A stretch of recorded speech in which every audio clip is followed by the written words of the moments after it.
Hello viewers, I am doctor G Nitisha, Teena fertility and IVF centre. మనం breast feeding series చేస్తున్నాం కనుక నా దగ్గరికి ఆల్మోస్ట్ డెలివరీ అయిన తర్వాత, సెక్షన్ అయిపోయిన తర్వాత వచ్చే ప్రతి పేషెంట్ అడిగేది ఏంటంటే, మా పిల్లలు రొమ్ము పట్టట్లేదు మేడం, అసలు వాళ్ళకు తెలియట్లేదు, అసలు వాళ్ళు పాలు అనేదే తాగట్లేదు, అదే ఒకవేళ ఇదే మిల్క్ నేను ఎక్స్ప్రెస్ చేసి బాటిల్స్లో ఎక్స్ప్రెస్ చేసేస్తుంటే తాగుతున్నారు అని చెప్తారు. దీన్ని నిపిల్ కన్ఫ్యూజన్ అని అంటారు.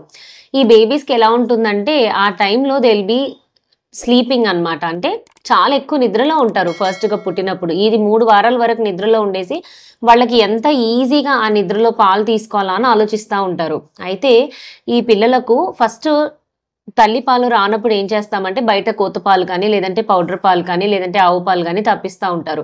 వాళ్ళకు స్పూన్‌తో పోయటం కానీ, లేదు అంటే డబ్బాలో పోయటం కానీ జరుగుతుంది కదా! సో, ఈ డబ్బా పాలల్లో ఆ మొలిక ఏదైతే ఉంటుందో, ఆ ఓపెనింగ్ అనేది చాలా సాఫ్ట్‌గా ఉంటుంది. ఆ రబ్బర్ ఎప్పుడైనా టచ్ చేసారా మీరు? అది చాలా చాలా సాఫ్ట్‌గా ఉంటుంది. అయితే బేబీస్ అది ఊరికే ఇలా నోటితో ఇలా అనగానే పాలనేవి ఒకేసారి పడిపోతాయి నోట్లో. సో, అది చాలా ఈజీ ప్రాసెస్ అనమాట.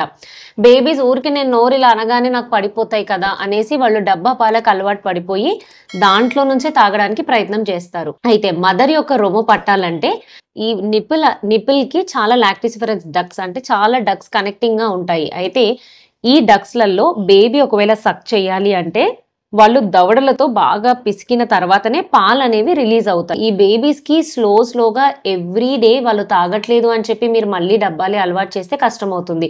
సో, ఎవ్రీ డే, ఎవ్రీ పూట వాళ్ళు పట్టుకునేంత వరకు మీరు కొంచెం ఓపికగా ట్రై చేస్తూ ఉండాలి.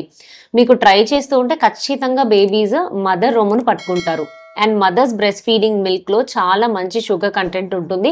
వాళ్ళ తీయదనానికి అలవాటు పడిన తర్వాత యూజువల్లీ ఇలా డబ్బా పాలకి వాళ్ళు అస్సలు అలవాటు కారు. కాకపోతే పాలిచ్చే తల్లులకు చాలా చాలా చాలా ఓపికగా, ఓర్పుగా చేస్తే, ఇది ఎవ్రీ డే చేసుకుంటూ పోతే వితిన్ 1 వీక్ వాళ్ళు ఖచ్చితంగా మీ రొమ్మును పట్టుకుంటారు. సో, నిపిల్ కన్ఫ్యూజన్ బేబీస్‌కి తీసేయొచ్చు మనం.